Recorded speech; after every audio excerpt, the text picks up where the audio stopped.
G'day, snappers, and welcome to the Sunday Snap.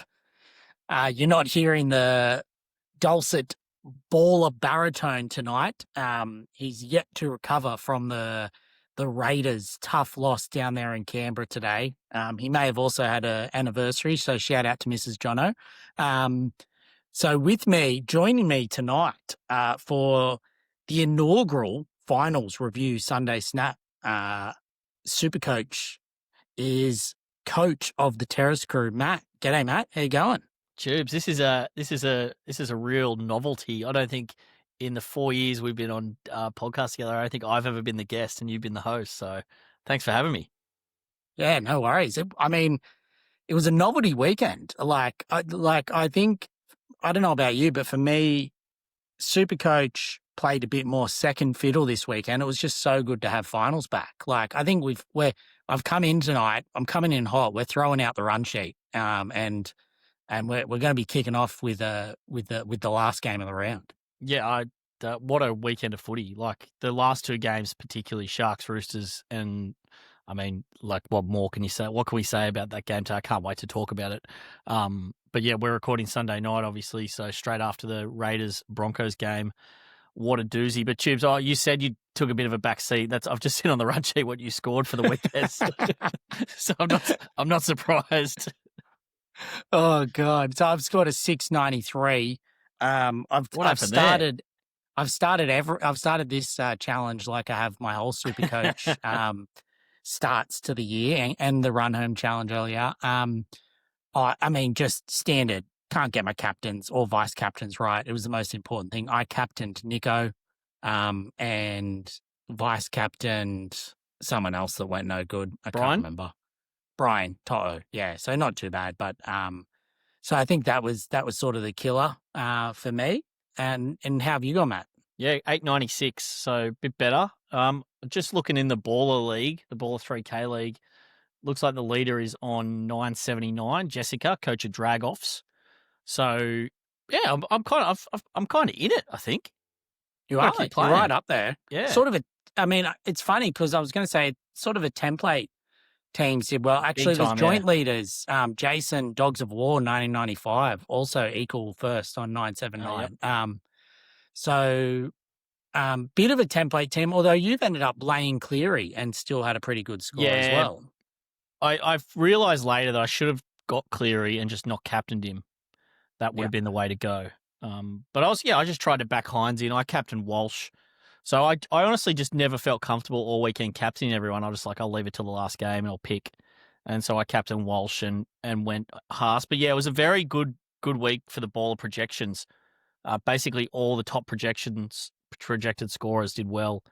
If you'd taken the top projection from every position, you'd have scored probably better than me. And as long as you captain Walsh, or even if you captain Cleary, but yeah, captaining Walsh was pretty critical, like you said. Whoever takes out this prize is just going to nail their captains most weeks. I would have thought. Yeah, and it's easy. It's easy to say in hindsight. The safest play probably is usually the best one in these particular scenarios. Walsh was the absolute must captain, just about with the dominant play. But it's funny he's gone that with a sin bin as well. Crazy. Surely that's the highest score ever with a sin bin. Got to be. Yeah, I don't know. But yeah, so Baller projections. So the league's now closed. So if you hadn't joined the league, you're out. And it's now taking out first prize at the end of this final series. So 3 more weeks to go will be 3K for those that are in it at baller.live. But that doesn't mean you can't still sign up and check out the projections, check out the player comparisons, have a look at everything else. What we've also recently set up is a Baller Discord. Yes. So yeah, very exciting. Finally, mate. I feel like you've been touting this for a few months. Well, at least 6 weeks, I reckon. But yeah, we finally got a big shout to all the guys at Baller as well. I'll shout out Mark, Prithvi and Kyle. They did some amazing work behind the scenes to get this up and live. But yeah, we've got about, I don't know, there must be 30 or 40 people have joined already. Some good chat in there. Once we get a few more people in, it'll start really pumping up. But yeah, big shout out to all the contributors who have joined as well. Fenno, Realm, Finn. So yeah, it's been great so far and looking forward to chatting all things SuperCoach and rugby league and as we move into cricket season, and a bit of EPL and NFL as well.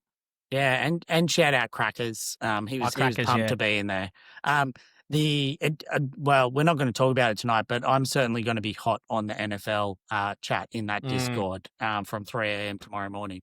You're going to be in there while the games are on tomorrow morning? I'll have a look. I'm going to be watching on my phone most likely, still in bed, up that early in the morning. But what I was going to say is, yeah, what you need to do to join the Discord, because anyone can join, but you've just got to join baller.live first. So you've got to be a baller, yeah. So you got to, if you don't have an account, set up an account. You click in through there, and it'll verify you as a baller. So it's good too, because it also means that you get rid of any rabbits or riffraff from being in there. It's ballers only. Cuts the riffraff completely out. Correct. Yeah. So that's probably the latest launch. We only launched it on Friday, so it's just sort soft of launch. Just hot off the press. Yep. All right. As I said, we're throwing out a bit of the run sheet this week, so no rage trade, but I do want to talk a little bit of rage, so we're going to call it dud of the week this week, Matt. Who's your dud of the week this week? My dud of the week, and I messaged everyone while the game was going on. Since he's come back from injury, Saviello, Hot Tamale, has forgotten how to play rugby league. I don't know what that injury has done to him. He can't catch, he can't defend, and he can't play the ball. It's like he's completely forgotten everything about rugby league. He did make one decent play near the end of the game, but yeah, I don't know. What did he score? It was on 3 at halftime. I know that. So he's ended up with a 20. He's outscored Jed Stewart, interestingly enough, in the match. 20. That's a debacle for where, like, he was base powering 50 or more mid-season. So yeah, I mean, who knows how he's affected by that injury? But yeah, he's my dud of the week. He was a little pod, I think, this week, but not sure how many took him.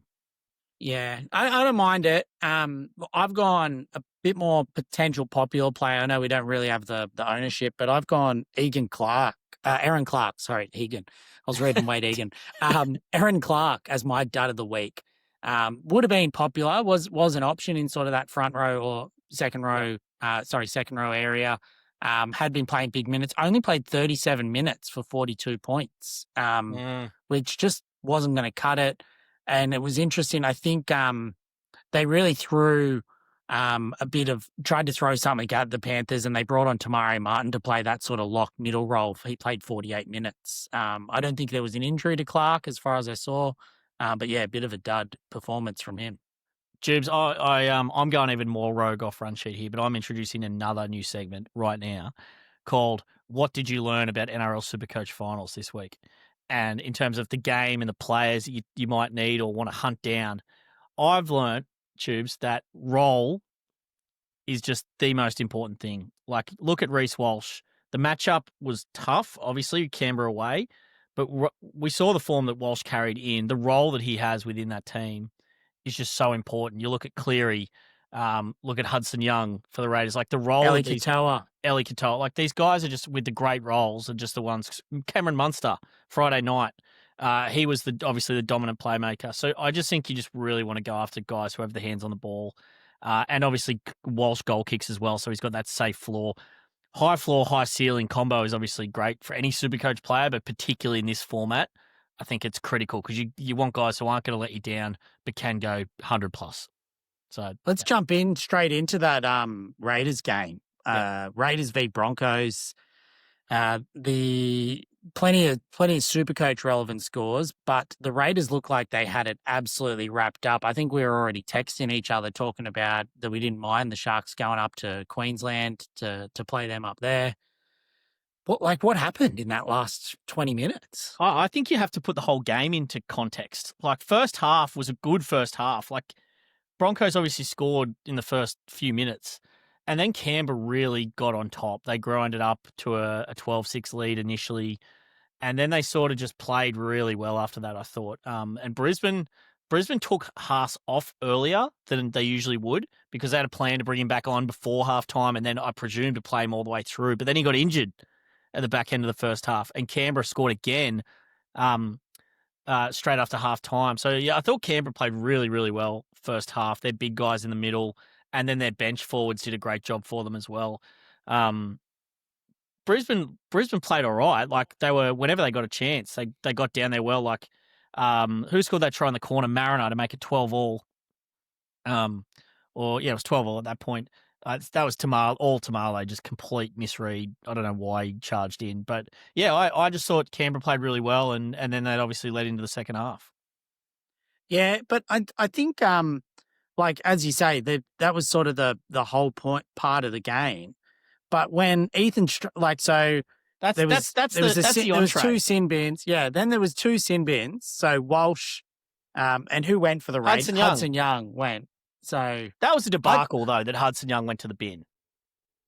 Like, what did he even end up going for? Like, what was? Because he said he unnecessarily got up in his grill basically and started the whole conflict. But he didn't headbutt him. No, exactly. Getting someone's grill, get headbutted, sin binned. Walsh won't get suspended for that though. I'm pretty sure. I think that'll be grade 1 contrary conduct because he didn't hurt him or anything. Just a bit of a nudge in the head. Oh, I hope he doesn't. I mean, I was hoping he would when I thought he was going to play the Sharks, but now I hope he doesn't. I don't want him to be out for the prelim against likely the Panthers up there. But at that point of the game, the Broncos were really struggling. Ben Hunt refused to give Reece Walsh the ball, and he was playing terribly, like so badly. He couldn't pass, he couldn't kick. Everything he was doing was going to shit. Yeah, and the Broncos were really struggling. Then they got out to, what did they get out to? 28. No, so then Carrigan got sin binned. Carrigan got sin binned, trying to lift him, trying to put on a hit. He's got Smithies on the chin. He's gone to the bin. He will get suspended. And then it just looked like the Raiders he will get suspended, yeah. Then it did look like the Raiders were just rolling through him. Simi Sasangi came off the bench, nearly made a line break. Through. Did make a line break. Then they went out to Ethan Strange, who went over, and the game just looked over at that point in time. Yeah, so Weeks scored in the 53rd minute, then Strange scored in the 55th minute to make it 28-12. Yeah, and it was just game over. At that point, Carrigan was still in the bin. Like that was it. Game over. Like so, they had 10 minutes more of Carrigan in the bin, and that was when Walsh and Young were still in the bin for another 6 minutes as well. So yeah, just crazy that they let them back into it. And Haas was injured. Haas came back on, but he'd obviously been needled. Yeah. He went off because the game was over and it was like he was injured, but it was almost like he would have stayed off. But then when Reece just came back on and changed the game. Just Reece. Basically. Reece just went into his element. Finally, Hunt started passing him the ball, or they were bypassing Hunt altogether. And Reece just absolutely tore them up on that left-hand edge. Yeah, the Raiders' right edge defense was just torn to ribbons. Cut to ribbons. So, Karapani try. Who else? Shibasaki. Shibasaki, 72nd minute, yeah. Yeah, No, it went Walsh, Karapani, then Shiba in 7 minutes, 3 tries. I don't think you can't play rugby league as good as Reece Walsh was playing it for that period from the 65th minute mark onwards. That's just obscene. No, but my main problem was, I don't know, I thought the Raiders, they didn't play it well. They went absolutely into their shell in attack. Joke. And then they just got, because they were getting steamrolled, then they were all gassed. And so then they're just doing one-offs, the rucks. You can't necessarily pinpoint to completely blame someone like Fogarty, but they just looked directionless for the last 10 minutes when they just needed to keep playing their same game. It honestly, and I think this is on Ricky a bit, it didn't help not having Tom Starling on. Paddy did a couple of things which were okay, but he did lead to them not getting that shot in regulation when it was No, that was extra time. In Golden Point. That was in Golden Point, yes. Yeah, so that was Paddy only came on in the second half of extra time. Oh, so right. Ricky had left Starling on for 85 minutes at that point. So okay. I didn't mind the Paddy coming on at that point. Yeah, okay, that makes It was sense. really that last 10 to 15. They were just hoping to limp over the line. And they nearly did. Get to the 80th minute, and what happens? Zach Hosking dives at Reece Walsh's leg. You can never be too hard because they're so fatigued. No, and all you're trying to do is just do the next thing you know how to do, and he's trying to make a tackle to finish the game. Yeah, I mean the Broncos are coming. They're like a horse that had just led the whole way, and they're just legless, and right they just on the stick line. their nose out and right on the line, and it went to a photo and they got beat. Yeah. So I don't know. Like, there's not much to say. It's good. Well, the Jed Stewart, the Fogarty no try in Golden That's Point. right. Yeah. So like, everyone just thought it was a try. We were going off, like you were sending voice messages about Son of Ricky. I just thought Jed had just done unbelievable. I still think he did. Like, I mean, I know it is a knock on. It is a knock on. Yeah. Technically, but like he did everything he could to just whack it backwards, and it must have just got his pinky. He just didn't get enough hand to it to actually hit it backwards. I'm just very impressed as well that Ricky Stewart survived that. I presume he made it to the press conference. Like that, he was like hugging Tarpany after regulation. Then he was up again after Fogarty scored. They must be so like how good for the Sharks to take that. Like Sharks could definitely win that game next week now. Yeah, it's going to be tough to get up mentally. I mean, I think they can. And physically. Yeah, like and physically. 100 what did they play? minutes. 94 minutes total in the end. Like, and on an extra day's rest. Sharks. And a lot of their players played big minutes as well. A lot of their forwards had to end up, like, obviously they got a very good pack, but they needed to win that. So yeah, it'll be interesting. So from a SuperCoach point of view, we obviously mentioned Hudson, like, who was just unbelievable from start to finish. I mean, apart from getting sin-binned, which was pretty controversial, scored the first try, set up the second both off the boot. He's had a 94 in 84 minutes. So he played the full game just with the sin bin. And so he's turned up without that sin bin as well. He was unbelievable. Like, he's just a freak. Like, I knew he was going to come back today, but aside from Walsh, he was the best player on the park by a mile. I think he's number one, like 100% locked in everyone's team next week as the second row forward. Like, I think you're right. Like, the role he has in that team is he's just like the ball dominant. Whenever they needed a lift, he's the main man. Like, that basically has to do it. I've just gone to NRL.com to see the fixtures, what days they're playing them on, and they've got Saturday 7:50 p.m. Bulldogs v Panthers, and then they've got Sunday 21st of September 4:05 p.m. Bulldogs v Panthers. So they're playing back-to-back days. Sharks Raiders Sharks isn't happening. But that does mean that'll be Sunday. Sharks Raiders will be Sunday. No, it's not. It's not. I read before the game even started that because the Storm has to avoid the AFL Grand Final, the Storm has to play Friday night on the following week. So the loser of today's game was going to be on a 6-day backup. So they want to play Friday night, Saturday night, but they're likely going to play Saturday, Sunday next week. So it'll be a Saturday game. So it can be a Friday night game the following week. So it'll be Sharks Raiders, and then they'll play the following Friday night against the Storm, the winner of that game. Right. So it's a quick backup for Ricky. That's So that means it'll be shut. Yeah, okay, I gotcha. So Saturday night, Sharks Raiders next Saturday. Yeah. The only way is if they now are flipping out on that, like if they've put it up wrong. Yeah, but that was the chat before the game. Planning wise, because they obviously need to avoid the AFL Grand Final for the Storm the following week. All right. It's got to be the greatest finals match. I know, like, you can never tell because you can't think of every game, but that has to be the greatest finals match of all time. Well, we've missed things too. So Walsh hit the crossbar from 40 out to tie it up, like before that as well, and it hit the crossbar and bounced back. The commentators didn't know what to say. Ganane was speechless. They couldn't say it. All he could think of was like, "Oh, it's 1989 all over." Yeah, and then obviously Hoskins hit the leg, and it's just an automatic penalty goal in front, like in the last second. And then after the Jed Stewart to win the game, Hunt's gone down, kicked a field goal, and even he's hit the upright, and it's gone through the post just after hitting the upright. Like, it's just so many things. As you say, it's certainly the best finals game that I can remember. And I just couldn't imagine being a Raiders fan this afternoon. Full credit to the Broncos. Like, they could win it now. If they get Reynolds back in place of Hunt, they've got to leave Billy Boy at 5'8". Are they favourite? Are they close to favourite? No, Storm are favourite. Storm are still favourite.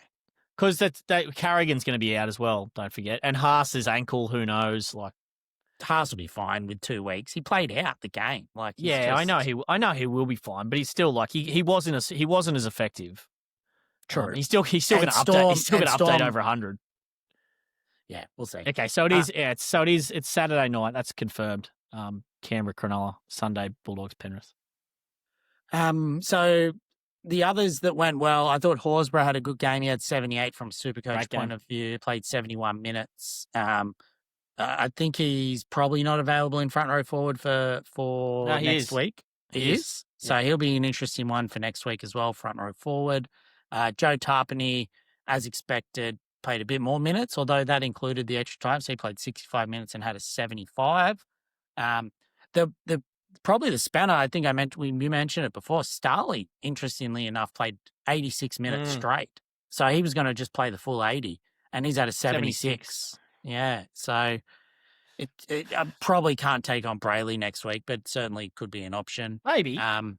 From the Broncos, Walsh, you mentioned, 116, absolutely killed it. Staggs had a very, very good game. He ended up being the highest scoring centre wing of the weekend with 103, with a try and a try assist. Which is probably a bit out of the woodworks. My boy Shibasaki, YGI, he's had that late try, ended up with an 85, so he was right up there for a centre wing option for this week. Wasn't in my team, of course. And the highest scoring hooker of the round went to none other than Billy Walters. Billy the Kid. Billy the Kid. What's going on there? He played well. Great. He looks great. Maybe he's just been a 5'8" all this time, but this is what I've said this so many times. Like, you play 100 first grade games and you're going to get to a good level. Like, if you've got ability, which he clearly has some ability, right? But now he's got the games under his belt. He feels comfortable. And, he's obviously got a lot of those games because his dad used to be the coach, but good on him. Like, he played great. Kangaroo Tour, number 14. Here we come. Will be interesting what they do. It'd be they could literally, I wouldn't be against them keeping Billy at 5'8". They should. Reynolds half and bring Hunt off the bench. Hunt hooker. Or Hunt hooker, yeah. Hunt and Pax on the hooker rotation. Yeah. They're back. They're in business. Like, how good would that prelim be? Brisbane v Penrith. They need to get Carrigan off though. They're just a bit soft in the middle without Carrigan. Their depth is a bit tested there, isn't it? So they'd have to play and Pierre Kura got injured as well. Yeah, he's gone. Yeah. So that's pretty much it for that game from a Supercoach point of view. I think we flick back. Let's go back to the Storm Broncos. Storm Bulldogs. Storm Dogs kicked off the round, which is, I thought it was a pretty good game, to be honest. I think the Dogs were right up for it and actually ended up being pretty unlucky. I think the score line flatters the for what the match actually was. You were out at the game. What were your thoughts? Loved it. Great game. Dogs was so good. I thought it was a little bit scrappy in the sense that there were a lot of errors from both teams. But I thought they both played really well. It was a very, very tough game of footy. I think this is a bit tough on Dogs. Like, in another world, the Dogs go through here with no injuries and are really well set up for the premiership. I think they're playing well. I just spoke to the Podfather today, and the Podfather's tidbit is just these sort of small ball teams like the Dogs, just get found out a little bit in finals. Like, you can't. It's harder to play that style of footy in finals. They just get bashed up a bit. But I thought they hung really tough. Like, Sexton looked good. Just Curran and Hayward was pretty average. And who's the other one I'm thinking of was terrible too? Oh, Kurt Mann. Oh my God. Man. Yeah. He was a disgrace, really. I think he cost him the game. I was going to say, it's not just this. I think the small ball forward, they can get a little bit found out. But I also thought that just way too much, and I know they've been doing it all year, but way too much getting people like Kurt Mann the ball in the middle, just not getting their halves the ball early enough. Galvin, I know there was a bit of joke going around social media that they almost were trying to not pass Galvin the ball, but Galvin didn't get his hands on the ball early enough in a lot of sets, and I felt that people like Mann had a bit too much control, in important situations, and obviously he didn't play well at all. Yep. I'd love to see the Dogs go with a setup of Sexton halfback, Galvin 5'8", and then Burton and Crichton in the centres. I think they could. Like that. I think that's Burton was great when he got moved to centre because he can still do the long kicking on the left side, and he's a natural ball runner. He scored a great try. Well, Crichton's confirmed gone, and then Sexton's going to France. So I don't think we'll see that full setup. But I do think that I wouldn't be shocked if next week that they're lining up Sexton, Galvin, Sexton half, Galvin 5'8", and Burton on that left centre to cover for Crichton. Because Tuala's gone as well. They got no wingers. Yeah, no centres, no wingers. And also Montoya's gone, Rinakama's injured, and Kiraz is injured. Like they're both Rinakama's in doubt. So I don't know what they're going to do. Blake Wilson will be back, I'd say, and they're going to have to come up with something creative. Most of the Supercoach came on the Storm side. I mean, for someone that laid ECAT, him going over in the first, 5-10 minutes, you just knew he was in for a big night. I mean, obviously once he'd scored a try, but he was just involved in absolutely everything for them. Freak. Absolute freak. He could have had 150 easily. Like he got tackled, like nearly making another couple of line breaks. Just what a superstar. Munster 94 in 80 minutes, and as you said before, just a roll. Like, I mean, everyone always says Munster's a big game player, but like he just stepped up for the Storm. Realistically, like he just got involved in everything. He had to go to fullback at one point. He played fullback. He played halfback. He played 5'8". He played front row, and he played lock, all in the same game. He was taking hit ups one off the ruck and carrying blokes. I can't believe how strong he is. Like, he's a big, strong guy, but he's an obscene rugby league player. Do they get Hughes back for the prelim, or is Hughes he's pushing, gone? No, he's pushing too. He's got a broken arm, so yeah. But he's also got a bung shoulder on the same arm. But they'll definitely get Pappy back. You would think, and Blaw's the one that they could use back as well. He really plays a good role on that edge there for him. Yeah, although good try from Lasati, where he ran over the top of Galvin and just another weapon off Preston. Yeah. Off the production line, just another production line weapon. The one that was probably worth mentioning, he's been Jono's boy the back end of the season, and he's ended up being the highest scoring front row pre-updates. Haas will probably overtake him. Stefano Utukamanu. He hasn't even had a try assist or a try. He's had a try contribution, but he's just done that in all base plus power pretty much. I was thinking about it the game, like, what is this, like a Bellamy thing? Like he just held him back through the first bit of the year, just held him back, pushed him into Origin, because from all reports, Bellamy was very keen on him to play Origin, he did have a very good Origin three. Highly controversial selection. Three. Yeah, but since then he's a new player. Like he's found all his aggression, his work rate's up, and like has Bellamy just gone, mate? This is it now. It's like let the dog off the leash, so to speak. Okay. Even he's done this in 90 and 54 minutes. I don't know Supercoach isn't the be on end all for a front row, but he certainly passes the eye test. Like he looks very good, and he's offloading. Not, I wouldn't say at will, but he's certainly offloading quite a lot. I think he's the pin-up boy for Supercoach scores do matter. Yeah. Like his correlation between playing well and playing poorly directly correlates with his Supercoach output. And yeah, this is by far the best form he's shown in at least 3 years. Will Warbrick was the other good score in the game from them, which was an 88, finishing off with that intercept try that pushed the score out to Dogs at Storm by 8. He was a bit up and down, really. I think he made 2 very early errors that all looked pretty costly, but he was great as well. He looked good in the second half. Brick had a great last 20 minutes. He was a little bit sloppy. He's still just finding his feet a bit. He's coming back from that really bad long layoff with concussion, but he's a great player too. Joy to watch. I'm just looking. So Kiraz had 87. Like you weren't dying by your center wing selection this weekend. No. Like basically all the options went well or well enough. That's for sure. So Kiraz 87. My boy who I picked at 5'8", Lane Munster, was Burton 81. I think we spoke about that. I thought he looked very good in the centres. And he's, as you say, I think that could be a role that he plays next week, especially still having his kick. Now, the interesting one, we were talking pre-pod, Tracy's had 67. He's had 1 try assist.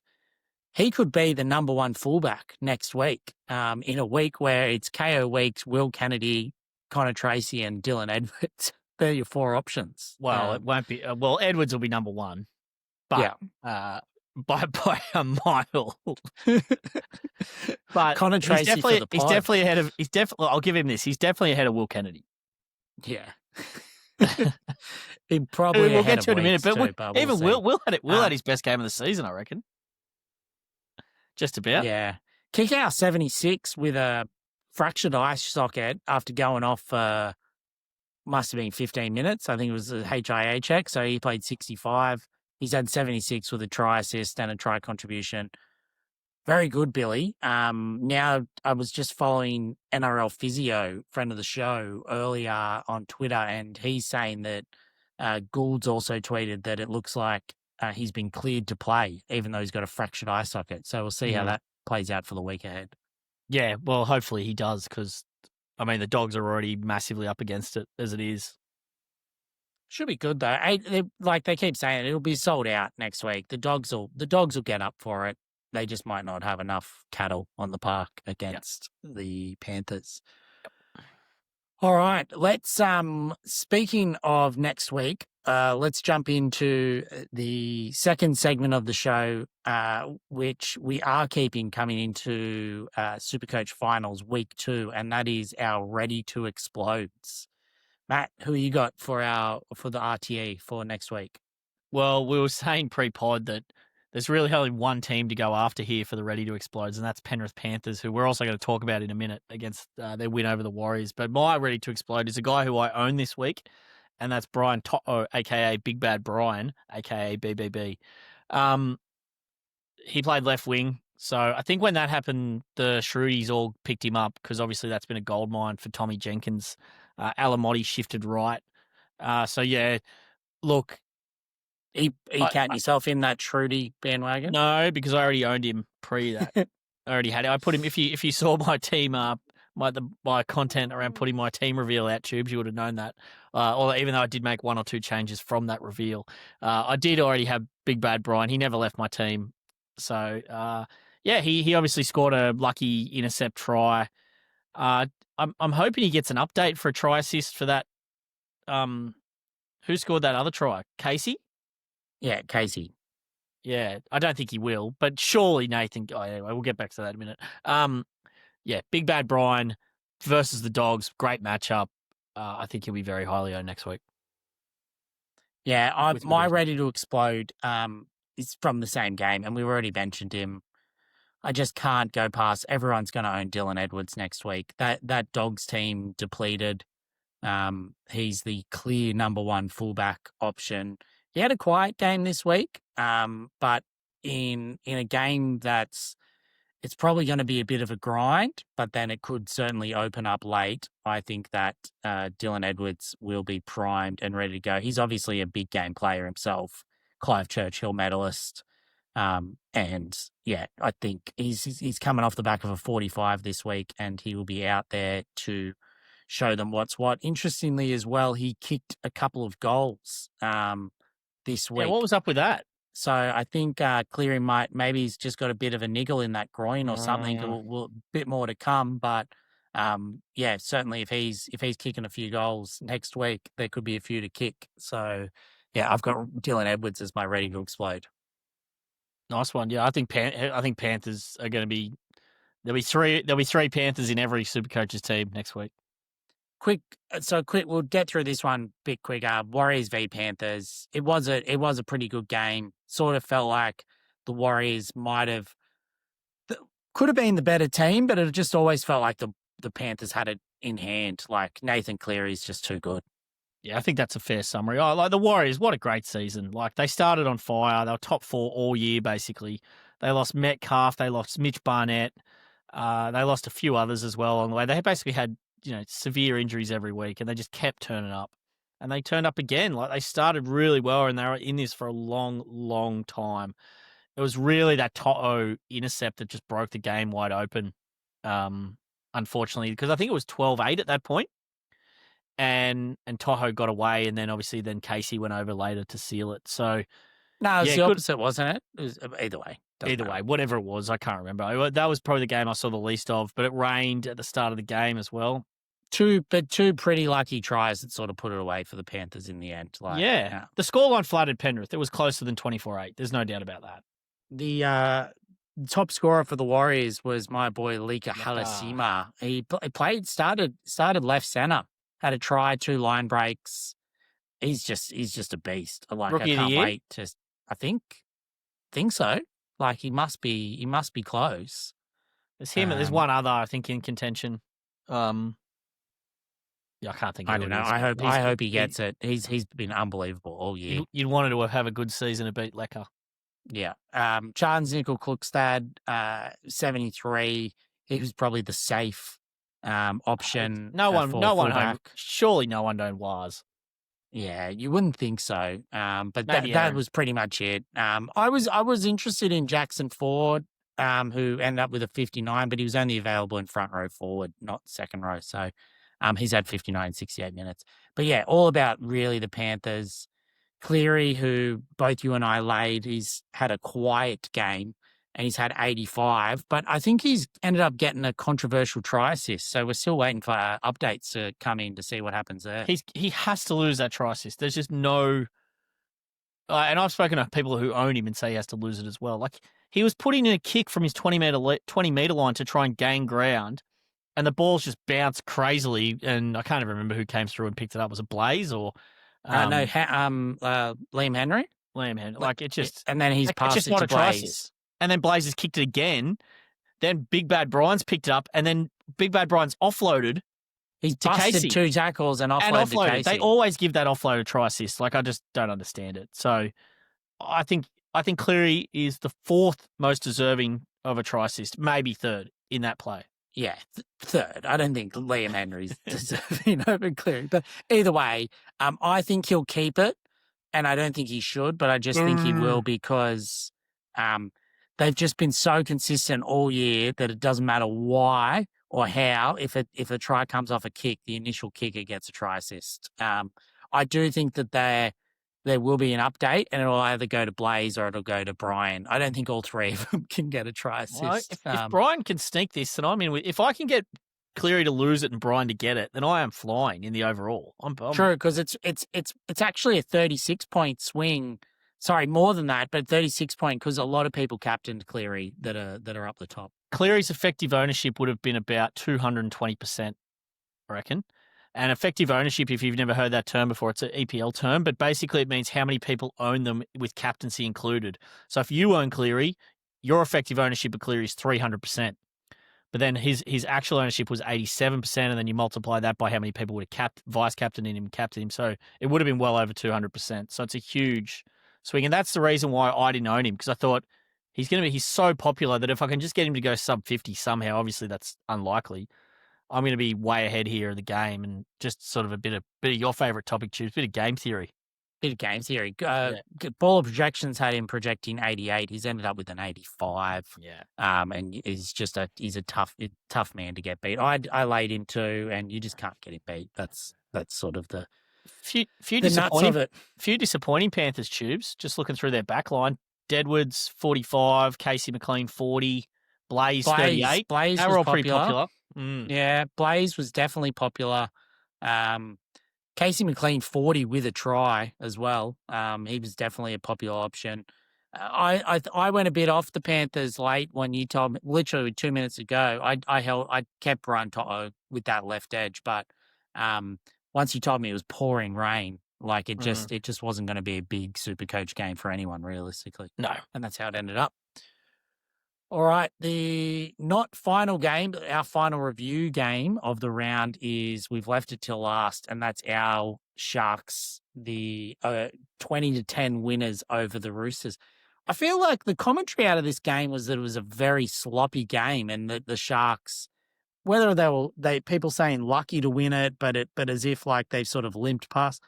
I thought the Sharks played extremely, extremely well. They dominated through the middle against a very hard and big Roosters pack. And I think that the Roosters were a sneaky chance of going through. I think they had one of the harder sort of matchups for the weekend, and I thought they played well.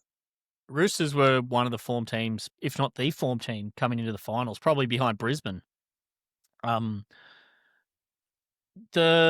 I agree. The commentary, and even through the game, Greg Alexander was like Roosters cheerleading. Why does Greg Alexander cheer for the Roosters? Braith and Cooper were cheerleading on the halftime panel.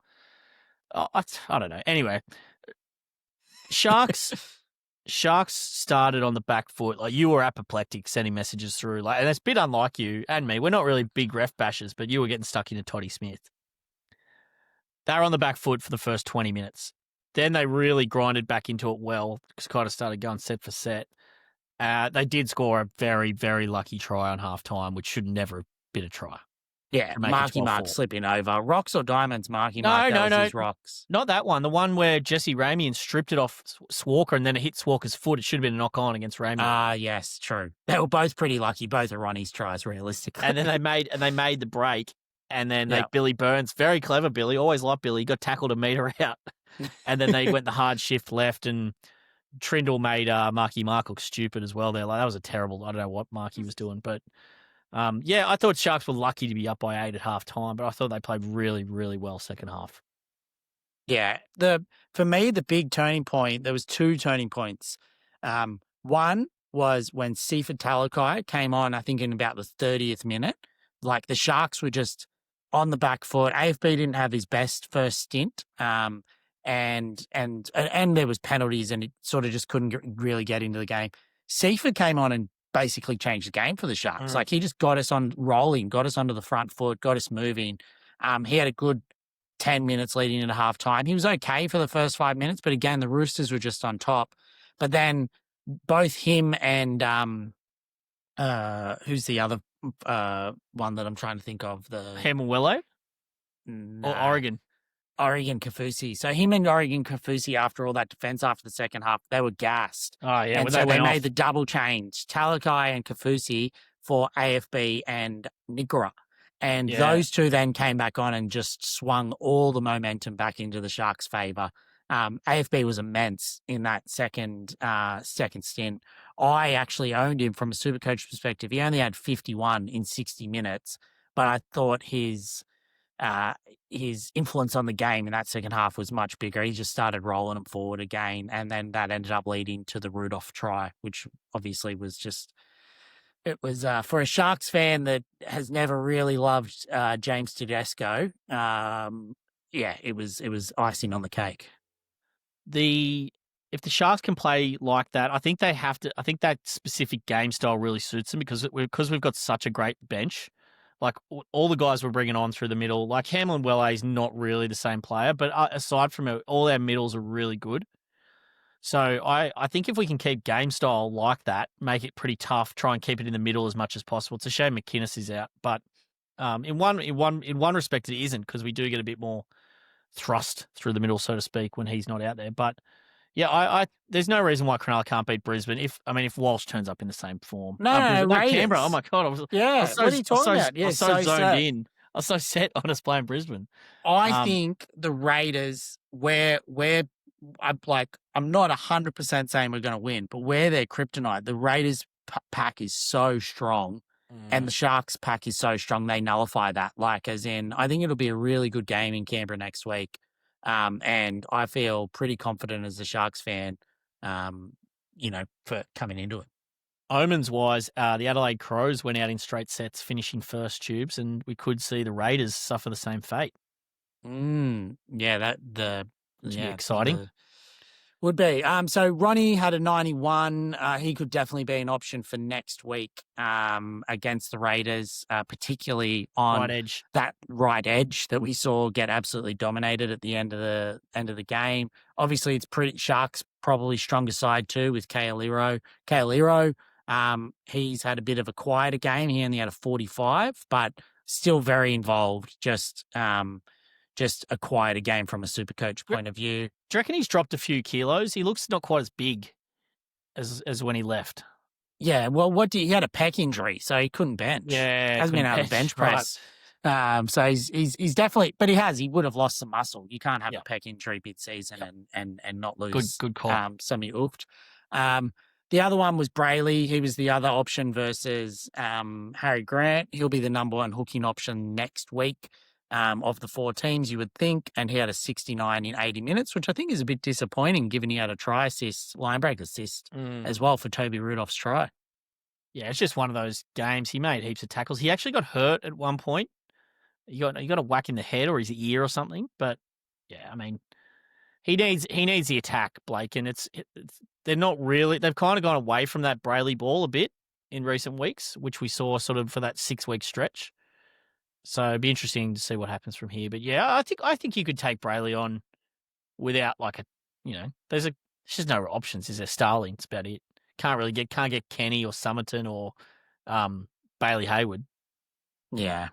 Yeah, exactly. I mean, well, you could have Starling. I mean, if Ricky plays him 80 minutes again, but I think you just got to go Brayley. And you just lock in Brayley. Yeah. Nicho Hines, you and I both owned him, given we laid Cleary. I captained him. Disappointing, but I wasn't really, as I said, thinking too much about SuperCoach at the point of view. I thought he played a decent NRL game. I don't think it was one of his best games. And certainly the commentators, like, they must just get told to bag Nicho. They weren't necessarily bagging him, but like, he didn't play bad, but they were giving him backhanders. Oh, Trindle was the dominant half tonight. It's just the way the game went. Like, and he's just, and so he stepped into that role where he ran it a bit more. And obviously Trendall played a very good game for him. I got very frustrated with Nico at one point, only because he decided, it looked like it was his decision to take the 2 when they're up 12-10. And then it was filthy. And then after they did that, he then dropped the ball on halfway, like just out. And I was like, oh, this. But yeah, there was not much. There was not many more people angry in the world than I was at that point in time when they took the 2, he dropped it, and then.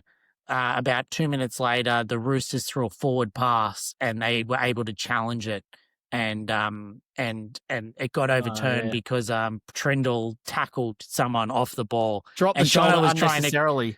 And Jono was trying to correct us in our WhatsApp group as to why it was the right call, and they were able. And I just had to do a voice memo and just let loose on him. I was so angry. I love how Jono can't accept that during the Sharks games that it's a Sharks channel. Like, just stay out of it, Jono. Don't get involved. we don't need logic. We do not need logic in that channel during a Sharks final. Like, correct. But like, I was very aggressive in that voice memo. I had to send him a message saying apologizing afterwards. And the best was, he goes, I haven't even listened to it yet because I'm watching the game with people. That's so good.